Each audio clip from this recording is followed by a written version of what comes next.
আসসালামু আলাইকুম রহমতুল্লাহি ওবারাকাতু। শুভ সকাল বন্ধুরা। দেখেন, ভেবেছিলাম কি যে একটু খরা হোক, একটু রৌদ্র হোক, তারপরে ওদেরকে বের করবেন। রাত্রভর বৃষ্টি হয়েছে, এরপরে বৃষ্টি চলতেও আছে, তাই একটু ঘুমিয়ে নিই, পরে বের করবেন। এরা আলহামদুলিল্লাহ, আল্লাহ শুকর যে এরা মোটামুটি এমন মানে চালাক চতুর, কি বলবো, মালিকের অপেক্ষা করার আর গণিন। এরা দেখেন, ঘুম থেকে উঠে সাথে সাথে নির্দিষ্ট টাইমেই, একেবারে নির্দিষ্ট সময় যখন ওদেরকে বের করা হয়, ঠিক সেই সময় ওরা বের হয়ে ওরা এরকমভাবে কাছাকাছি করতে গেছে। এখন যখন আমি আসছি, তখন আমার কাছে চলে এসেছে। তার মানে কি বলেন তো বন্ধুরা? হ্যাঁ, তার মানেটা কি? এই, তুমি এরকম আর কত কাল করবে? হ্যাঁ, আর কত কাল, আর কত কাল, আর কত বদলাবে, আর কত বদলাবে, আর কত বদলাবে, আর কত বদলাবে। তোমরা বদলাই গেছো? আর এ বাকিরা, তোমরা বদলাই গেছো? আরে মাশাআল্লাহ, মাশাআল্লাহ। আমার এই পাখিদের জন্য আপনাকে দোয়া করেন। পাখিরা অনেক ভালো, অনেক কথা শুনে আমার। মাশাআল্লাহ, মাশাআল্লাহ, সবাই একটু মাশাআল্লাহ বলবেন। পাখিরা আমার অনেক কথা শুনে, অনেক কথা শুনে। ওরা এত ভালো, ধারণা হইতে পারে। চারিদিকে শুধু সুজলা সুফলা, শস্য শ্যামলা, অত্যন্ত মনোরম এক পরিবেশ। আমাদের মাতৃভূমি বাংলাদেশ। কত সুন্দর চমৎকার দৃশ্য দেখেছেন সবাই বন্ধুরা। শুভ সকাল কিন্তু সবাইকে। কত সুন্দর চমৎকার দৃশ্য আমরা দেখতে পাচ্ছি। নদী দিয়ে কলকল শব্দ, হ্যাঁ, পাখিদের কিচিরমিচির ডাক, এদিকে লঞ্চ কত সুন্দর চলাচল করছে। এই তো আমাদের দেশ, সোনার বাংলাদেশ। আহারে, এই সোনার বাংলাদেশকে নিয়ে অনেকে চক্রান্ত করে, অনেকে অনেক রকম চক্রান্ত করে। এদের ধিক্কার জানাই। আল্লাহ পাক এদের হৃদায়ত দান করুক, সবাই মিলে আমিন। বিশেষ দ্রষ্টব্য, যদি কপাল পরাদের হৃদায়ত না থাকে, তাহলে অবশ্যই বনী ইসরাইল, উবাই ইবনে খালদ এবং অন্যান্য জাতিদের যেভাবে ধ্বংস করে দিয়েছে, ঠিক তেমনিভাবে যেন ধ্বংস করে দেয়। আমিন। যাই হোক বন্ধুরা, শুভ সকাল হিসেবে কিছু কথোপকথন প্রতিদিন নিয়মিতভাবে বলার চেষ্টা করি। আজকে আপনাদেরকে কিছু সাজেশন দেবো, উপদেশ দেবো, যে উপদেশটা অনেক চমৎকার উপদেশ। হাঁস পালনের কিছু দিক নির্দেশনা দিচ্ছি। সেটা হলো, আপনারা ওদের খাবার রুটিনের প্রতি লক্ষ্য রাখবেন। অবশ্যই বাধ্যতামূলক রুটিনের প্রতি লক্ষ্য রাখবেন। রুটিনের প্রতি যদি লক্ষ্য না রাখেন, তাহলে কিন্তু ওরা নিস্তেজ হয়ে যাবে। আল্লাহ না করুক, প্রত্যেকটা হাঁস কিন্তু নিস্তেজ হয়ে যাবে। এই জন্য বাধ্যতামূলক ওদের খাবারের প্রতি লক্ষ্য রাখবেন। আর একটা বিষয় হলো যে, আপনারা দেখতে পাচ্ছেন যে হাঁসের ভিতরে দুই একটা হাঁস একেবারে রাজা হাঁসের মতনই হয়েছে, আবার দুই একটা হাঁস একদম চ্যাংটা দিয়ে রয়েছে। এর কারণ কি? এর কারণ হলো বন্ধুরা, যেমন উদাহরণস্বরূপ এই যে হাঁসটা, জুম ইন হয়েছে, তো জুম আউট করে নিই, তাহলে জিনিসটা বুঝাবেন। এই যে দেখেন, এই একটা হাঁস একদম, এই যে বাকি আরো কিছু কিছু হাঁস আছে, তারা ছোট রয়ে গেছে। আর কিছু হাঁস দেখেন কত বড় হয়েছে। মাশাআল্লাহ বলেন। দেখছেন চেহারা কত সুন্দর। আর পাশেই একটা হাঁস দেখেন বগের মতন দেখা যায়, একদম বগের মতন দেখা যায়। এর কারণ কি? এই যে হাঁসগুলি আপনার কিছু ছোট কিছু বড়, এর কারণ একটাই ভাই। এটা আমি একটা ভুল করেছিলাম। আমি একদম বেগিনার, তো একদম বেগিনার ছিলাম, অর্থাৎ একদম নতুন ছিলাম। আমি কোনো প্রশিক্ষণে নিয়েছিলাম না, হালকা পাতলা টিউটোরিয়াল দেখেছিলাম।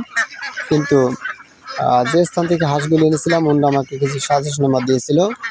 ঠিক ওই সাজেশনামায় আমি ফলো করেছিলাম। বাকি অন্য কোনো প্রকারের বিকল্প বিপরীত কথাবার্তা আমি কিছুই করি না। তাদের সাজেশন যেভাবে দেওয়া হয়েছে, আমি এদের পিছনে সেটা প্রয়োগ করার চেষ্টা করেছি। কিন্তু ওইটা আমাকে যদি বলে দিত, তাহলে আমি অবশ্যই এই কাজটা করতাম। অবশ্য ওনাদের আবার নিয়ে এসেছিলাম যে, দেখেন তো আপনারা যে বাচ্চাগুলি দিয়েছিলেন, জিরো বাচ্চাগুলি, এখন জিরো বাচ্চা থেকে হিরো বাচ্চা হতে চলছে, আপনারা এসে দেখেন। কিন্তু ওনারা তখন এসে একটি কথাটা বললো যে, হুজুর ভুল করছেন, এখানে এই বাচ্চাগুলি সব সমানভাবে হতো। আর না হওয়ার কারণ কি বলেন? ভবিষ্যতে যাতে করে আমি ঠিক হয়ে যাই। উপদেশ গ্রহণ করি। তখন উনি বলছিল যে দেখেন আসলে এই হাঁসগুলি এমন খাবার যখন দিয়েছিলেন তখন দেখা গেছে ওই ছোট ছোট যাদের একটু শক্তি হয়েছে বেশি তারা আর কি দেখা গেছে ওদেরকে পাড়াইয়া বা ওদের উপরে উঠে বা আপনার মানে পাওয়ার দেখাইয়া ওরা খাবার খেয়ে নিয়েছে। কিন্তু ছোট ছোট যেগুলি দুর্বল একটু হালকা ছিল তারা কিন্তু আপনার ওই খাবারটা খেতে পারে না। আপনার এখানে করণীয় ছিল কি ওদেরকে আপনার আলাদাভাবে যদি আপনি বোর্ডিং করতেন, আলাদা একদম সম্পূর্ণ আলাদা বোর্ডিং করে তারপরে ওদেরকে খাবারটা দিলে তাহলে অবশ্যই ওরা একইভাবে গড়ে উঠতো, ওই ছোটো বড় থাকতো না। এই একটা ভুল করেছে, এই ভুলটা আপনারা করেন না। যদি কখনো হাঁস পালন করেন তাহলে এই কাজটা আপনারা অবশ্যই লক্ষ্য রাখবেন ইনশাল্লাহ। হ্যাঁ, আর একটা বিষয় আপনার যখন লালন পালন করবেন ছোটোবেলায় তখন অবশ্যই ওদেরকে আপনার থায়াবিন নামক যে ঔষধটি রয়েছে ওটা আপনারা খাবেন, থায়াবিন, ঠিক আছে। এরপর লাইসোবিট, হ্যাঁ, এগুলি আপনার খাওয়াবেন, লাইসোবিট, থায়াবিন, তারপরে নাপা, হ্যাঁ, ফার্স্ট বেস্ট যাকে বলা হয়, এগুলো আপনারা খাওয়াবেন। এগুলি খাওয়ালে তাহলে ওরা অংশ হৃষ্টপুষ্ট থাকে। 1 লিটারে 1 গ্রাম, এই কথাটা মুখস্থ রাখবেন। অতিরঞ্জিত করা যাবে না, অতিরিক্ত খাওয়ানো যাবে না, তাহলে কিন্তু বাঁচবে না। যেটা আমার একবার হয়েছে, আমার অনেক কোয়েল পাখি, এটা 600 কোয়েল পাখি। এটা আমি অবশ্য আমার স্ত্রীকে লালন পালন করতে দিয়েছিলাম। আর আমার একটা ছাত্র আছে, হ্যাঁ, আমার সাথে সবসময় যেন থাকে। আমার ওই মুরিদকে আমি তুলে দিয়েছিলাম, কিন্তু ও কাজটা ভুল করেছে। আবার ঔষধ ঠিক মতন খাওয়ানো হয় না, ঠিক মতন তদারকি করানো হয় না, যার কারণে দেখা গেছে ওরা আপনার এ জগৎ ত্যাগ করে অপজগতে পাড়ি জমেছে। একটা কোয়েল পাখিও আমি বাঁচাতে পারিনি। 7টা 8টা কোয়েল পাখি মনে হয় একজনে নিয়ে গিয়েছে। হ্যাঁ, তা কী হয়েছে আমি জানি না অবশ্য। আমার কাছে চেয়েছে ছোটোটা বাচ্চা, শখ করে তাকে আমি ফিরিয়ে দিয়েছি। তো যাই হোক, এই একটা বিষয়, ঔষধ পানি মাত্রা অধিক খাওয়ানো যাবে না, একদম মেপে মেপে খাওয়াবেন। আমরা মেশিন কিনে নিয়েছিলাম বাজারে, আপনারা দেখা গেছে হার্ডওয়্যারের দোকানে গিয়ে জিজ্ঞাসা করলে মেশিনটা পাবেন, মাপা মেশিন। 1 গ্রাম 1 গ্রাম একদম 1 লিটারে 1 গ্রাম যা বলে ডাক্তাররা সেইভাবে দেবেন। একদম চুল পরিমাণ এদিক ওদিক করবেন না, তাহলে কিন্তু আপনার হাঁস বাঁচানো বা হাঁস বাঁচানো অথবা মুরগি বাঁচানো বা যে কোনো পশু পালন করেন না কেন তা বাঁচাতে পারবেন না। আল্লাহ না করুক সব মরে যাবে। এই জন্য যেভাবে কি সাজেশনগুলো লক্ষ্য রাখবেন। আর একটা বিষয় বন্ধুরা বলি, প্রচণ্ড বৃষ্টি যখন আসবে তখন অবশ্যই বৃষ্টির ভিতরে ওদেরকে ছাড়বেন না, সহজে ছাড়বেন না। অবশ্য আমি কিন্তু ওদের ছাড়িনি, একটু হালকা ভুলের কারণে এই কাজটা হয়। দেখেন, কবির ভাষা বলে একটুখানি ভুলে তোর অনেক বিপদ ঘটে, ভুল করেছে যারা সবাই ভুক্তভোগী বটে। হ্যাঁ, এই কথাটা কিন্তু আপনাদের মানতে হবে, বুঝছেন। দেখেন, এই ভুলটা আমার কী ছিল, আমি ওদেরকে ছাড়ি নাই, তারপরে বের হয়ে গেছে। মানে আমার বাচ্চাগুলিকে জ্বর লেগে যেত, ঠান্ডা লেগে যেত, বুচি দিয়ে রয়েছে। দেখেন 2-1টার অবস্থা কিন্তু বেতালো, এই যে দেখতে পাচ্ছি, এই একটা হাঁস যেমন দেখেন, এই যে একটা হাঁস বুচি দিয়ে রয়েছে, তার মানে কি ওর শীত লেগেছে, ঠান্ডা লেগেছে, এই যে এরকম কাজটা করতেছে। হ্যাঁ, ও ঠান্ডা জ্বর সহ্য করতে পারে নাই। আসো আসো আসো পাখিরা, আসো আসো আসো আসো আসো আসো আসো, তোমাদের খাবার ব্যবস্থা করছে, আসো।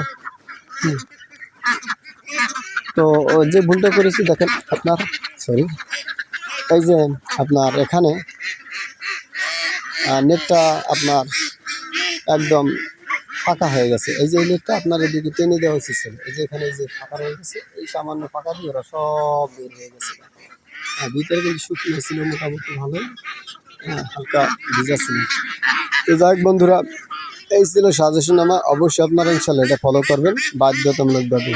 যদি ফলো করেন ইনশাল্লাহ, তার হাঁসগুলি সুন্দর সুস্থ থাকবে, ভালো থাকবে ইনশাল্লাহ। আর বিশেষ করে আমার হাঁসের জন্য আপনারা দোয়া করবেন, আমি যেন নিয়মিতভাবে এই হাঁসগুলি তদারকি সুন্দরভাবে করতে পারি। হ্যাঁ, আপনারা যেন সুন্দরভাবে প্রতিপালন করতে পারেন এই প্রত্যাশা করছি। তো বন্ধুরা, ভিডিওটি আজকে এ পর্যন্ত। ইনশাআল্লাহ আপনারা ভালো থাকবেন, সুস্থ থাকবেন। নেক্সট ভিডিওর ভিতরে আবার সাজেশন আমরা কিছু দেওয়ার চেষ্টা করব। এক কথা, আমার ভিতরে যা থাকবে, যে ভুলগুলি আমি প্রভাব, সেই ভুলগুলি আপনাদের কাছে শো করব। আর আপনারা আমাকে সংশোধন করবেন, যদি আমার কোনো ভুল দেখেন আপনাদের জানা যাচ্ছে তা প্রকাশ করবেন বলে আশাবাদী। আমরা একজন আরেকজনের সাথে মিলতাল দিয়ে থাকবো। হ্যাঁ, তাহলে ইনশাল্লাহ আমাদের সোনার বাংলা সুন্দরভাবে গড়তে পারবো, আর চোর ডাকাত থেকে হেফাজতে থাকতে পারবো, আর সব দিকে ভালো থাকবো ইনশাআল্লাহ। ঠিক আছে, তাহলে ভালো থাকবেন, সুস্থ থাকবেন, সকলের শারীরিক মানসিক সুস্থতা কামনা করে আমি আমার হাঁসগুলি খাবার দেবো। দেখেন কেমন পরিস্থিতি আসছে। অবশ্যই। আসসালামু আলাইকুম রহমতুল্লাহি ওয়া বারাকাতুহু।